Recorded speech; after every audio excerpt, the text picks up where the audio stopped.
Chapter 9. Hunted Down. If there is one piece of information I hope you take away from this book, it's this. You can't reason with a great Bavarian mountain owl. Oh, hello, Wagner, stuttered Stella. Don't worry about me. I'm just popping out to take in some air. The owl's two yellow, upside-down eyes narrowed. So there's no need to mention this to my lovely aunt. Squawk! Wagner's squawk was deafeningly loud. Squawk! Squawk! Squawk! Shh, pleaded the girl. It was no use. You can't reason with them.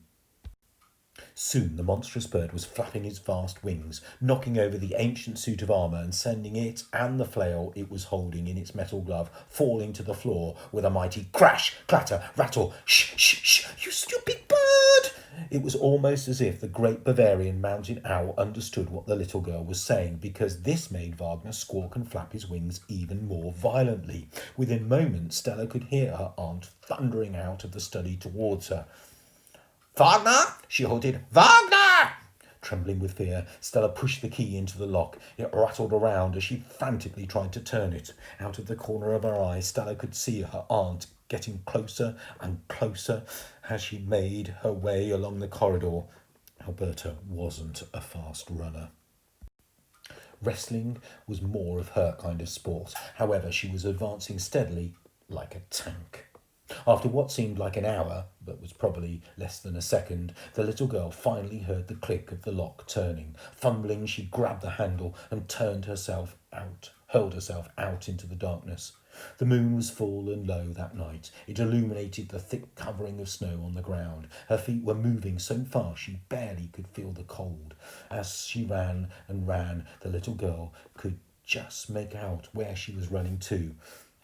Nonetheless, she nearly ran straight into a huge snow figure that was being built on the lawn. Up close, she realised it had to be at least 10 times as tall as her. Looking back over her shoulder, Stella could see her aunt framed in the front doorway. Wagner perched on her hand. The woman was standing still. That she was not chasing after her frightened Stella. It was as if Aunt Alberta was in complete control. Bring me back that wretched child, bellowed the woman, and the great bird launched itself into the air. Stella's heart was pounding now. The towering metal gates at the end of the driveway were still a long way ahead of her. Her feet were clawing up with the cold, and she now stumbled as she ran. Above her somewhere, Stella could hear the flapping of wings. She looked up at the black sky, but couldn't see where the owl was. The sound of the wings was getting louder and louder. Wagner was getting nearer and nearer from the doorway. Aunt Alberta was calling out commands to her bird. Stay on course, Wagner! Stay on course! Stella tried to run faster. She ran faster than she'd ever run in her life. Tonight it was like she was running for her life. At last she reached the huge iron gates to Saxby Hall. Desperately she pulled at them, and they rattled and rattled, but they wouldn't budge. Aunt Alberta must have locked them too. The girl was completely out of breath. Her feet were cramping up. Her skin was burning with the cold, but she still had some fight left in her. There must be another way out, she thought. She began running around the perimeter wall. It was tall and made of bricks, but there had to be a hole in it somewhere, or a tree she could climb so she could jump over one of the many fields that backed onto Saxby Hall. Now dive! Shouted Alberta. Stella could hear the great bird speeding through the air behind her. The girl didn't dare look up. She just kept on running.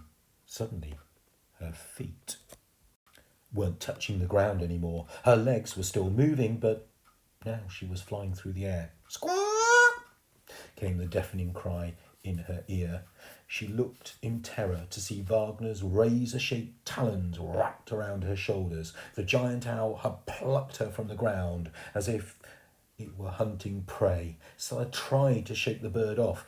Desperately, she lashed out at the fearsome creature with her fists. Wagner suddenly soared higher into the black sky, and Stella looked beneath her dangling feet. It was an awfully long way down. If the owl let go now, she would plummet to the ground. It was so terrifying. Stella scrunched up her eyes as tightly as she could.